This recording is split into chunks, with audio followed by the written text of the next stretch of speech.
Hello there from Singapore on the 1st of October of the year 2025. My name is Harish Shah, and I'm that guy whom they call the Singapore Futurist. And in this video, of course, I'm going to be talking about absolutely nothing other than the future. And precisely what I'm going to be talking about is the evolution, technological evolution, that is, socio-technical evolution of products, be it goods or services over the next 15 years between now, in the year 2025, and the year 2040. Now, over the next 15 years, one company or another, somewhere on the face of our planet, is going to be the absolute first to manufacture and roll out for mass consumption, for the mass market, clothing, apparel, very much like this blazer that I'm wearing, which has features that will enable the wearer to feel very comfortably cool in an otherwise very hot or warm surrounding or environment, be it indoors or outdoors. On the converse, it will allow the wearer to feel very comfortably warm in an otherwise very cool environment or environment indoors, outdoors that's a little too cold for the liking of the wearer. Convergence of artificial intelligence with either what you call tactile technology or haptics technology to manage the experience of the temperature by the wearer of that piece of clothing. Over the next 15 years, if no company has such a product in the works, in the plans right now, one futurist or another professional futurologist, much like myself, working in the private sector, either as an in-house futurist or as a consultant, is going to drive a certain company to do that. And why is that? Simply because the technical, scientific, technological means, the know-how to do just that, what I've just told you, with the convergence of AI and tactile or haptics technology to achieve temperature control and temperature experience in within the apparel is already feasible. It's within means, it's reachable, right? And more importantly than that, there will be a company somewhere over the next 15 years that will manufacture clothing, apparel that will not just help you control the way you feel wearing that in terms of temperature, just being one particular example. There's a lot more that can be done with haptics to influence your or give you options of what you feel wearing a certain piece of clothing. But more importantly than all of that, there will be a company somewhere on top of that that will enable clothing that tracks your vitals, your medical, physiological parameters, such as your body temperature, to alert you if a fever is coming on, or if your blood pressure is dropping or rising too high too quickly, or if there are changes to your heart patterns, your heart rate, your heartbeats, whether you need to go see a doctor. You will even have smart clothing that will autonomously, independently alert your family members, your well wishers, and even emergency services should you become unresponsive. Clothing that actually saves your life. This is a reality that is likely to occur within the next 15 years. Why? Again, very simply because the technical means, the technological means to achieve that is already possible in hand. So somebody's going to do it. It can be a large, presently existing, established global conglomerate or multinational company, or it can be a company that does not exist yet. But somebody out there is going to do these things. You will have eventually products that you cannot imagine there being chips in today.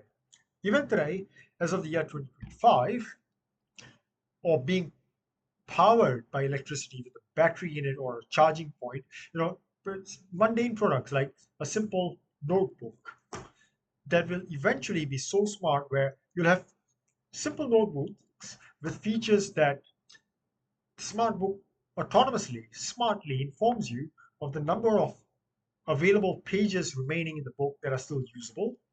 So, it's kind of an early warning as to, hey, it's about time to get a new notebook.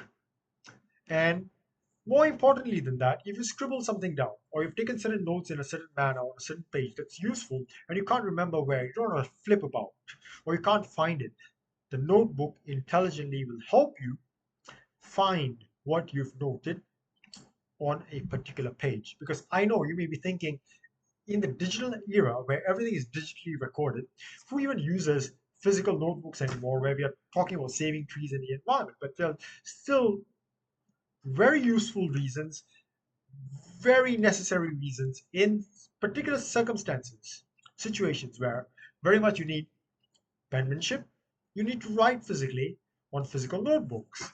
And so there's this niche room for smart notebooks that will not cost more than a simple mundane notebook like this would cost today. Meaning a more high-tech product that we've already been using for a very long time, but it doesn't cost more because there's technology embedded. There's also going to be this rise and rise of the brain-computer interface in convergence with things like the smartwatch or smart glasses that are still being rolled out for the mass market. They've not become as widely used as smart watches yet, but they're on their way there. Smart glasses, holographic glasses, what do you want to call them? You have brain computer interface functions built in so that you no longer use your hands or fingers, you don't use your voice, and what do you think technology executes for you? And it's not just smart glasses, but any technological digital computing device you can think of today, any robotic device you can think of today. You think and technology executes. Brain computer interface. It's long been talked about. I've been talking about it myself for the past 12 years, but finally we're going to see mass consumer products likely emerge over the next 15 years. Now, one big lesson I've learned as a professional futurologist the last 12 years of my life, my career since I began in 2013, is that there's this little thing called resistance to technological evolution, this resistance to disruptors that we should never ever underestimate or undervalue when factoring into the advent of new technology, in especially emerging technologies, right? Look at the Google Glass, the first widely known, announced smart glasses. They did not replace, as had been foreseen by many futurologists, much like myself, even before they had come onto the market, from Google, that they would eventually, by 2025, this year, when I'm recording this video, they would completely render the smartphone obsolete. That did not happen because the resistance to that technology was absolutely very, very strong because of the expensive, disruptive capabilities and potential of that one product. And even now, the kind of smart glasses that companies like Meta and whatnot are rolling out, right? The disruptive potentials are so huge, the capabilities are so huge. There's all kinds of resistance, not just from the private sector businesses, but also from governments around the world, right? There's resistance from all kinds of companies, all kinds of industries, of all kinds of sizes and scales everywhere to products like the smart glasses. And here I am in this video sounding so hyper optimistic about the growth of, well, incredibly smart products as they may sound relatively right now when I'm talking about these things. Here's what's different as of 2025 from that point in time in the past when the Google Glass was first announced. The impact of, excuse me, the impact of resistance has now become more blunted over time because the kind of socio-technical reality that we have now reached in the human story as of 2025 is such that wide scale or large or very recalcitrant resistance of the sort that was first seen when Google Glass was first launched has become less effective and has become, less possible in general because there are so many ways to now work around and go around that resistance, not just by product inventors, product innovators, by companies who want to invest in these things, manufacture these things, and roll out these sorts of very advanced, groundbreaking goods or services with new emerging technologies, new types of technologies that have been unheard of before or never been used for consumer products, right? Not just by these companies, but it's also become a lot easier for the end user to work around or circumvent the possible means of resistance, possible measures of resistance that anyone and everyone collectively, right, be it private sector companies across all kinds of industries and governments combined, can put up to the advents of those sorts of products of the kind that Google Glass was when it was first announced. So increasingly, resistance becoming more difficult, a lot more technical feasibilities already being in hand than have been used over the past decade since they've been in hand to roll out all kinds of products such as smart clothing that actually controls what you feel inside or even how you appear to different people simultaneously at the same time thanks to this wonderful thing called holographics and brain computer interface. I mean, imagine those two combined, plus add to that AI, especially that generative AI component on top of the general artificial intelligence component.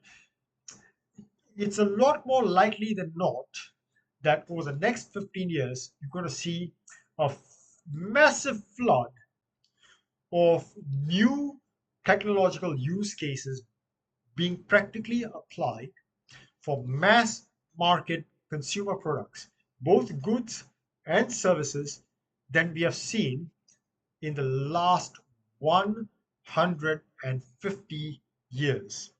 That's a pretty bold statement that I'm making here, but I'm making that statement based on this very sour experience I had of having once forecasted that the smart glass would render, or and other wearables would render the smartphone obsolete by 2025. That did not happen because of resistance. So I've tracked and studied resistance for the past 10 years of my life. So based on what I've observed, what I've studied, and then the changing behavioral patterns of both innovators and consumers that I've been observing and tracking, based on that, I'm making the statement in part.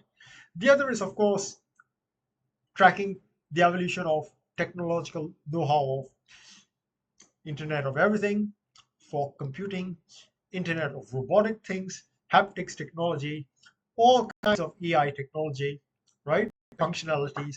And I take all of that, put it together. The next 15 years are very exciting in terms of the types of products and types of products innovation that all of us will see in very quick, rapid succession. But, but there's also this very serious implication for business decision makers, for corporate leaders, for business thinkers, because this completely changes the landscape, the trajectory, and the very meaning of what business competition is for your particular type of product that your company is in the business of either producing or supplying or both. I'm the Singapore Futurist. What comes hereafter? Give me a call.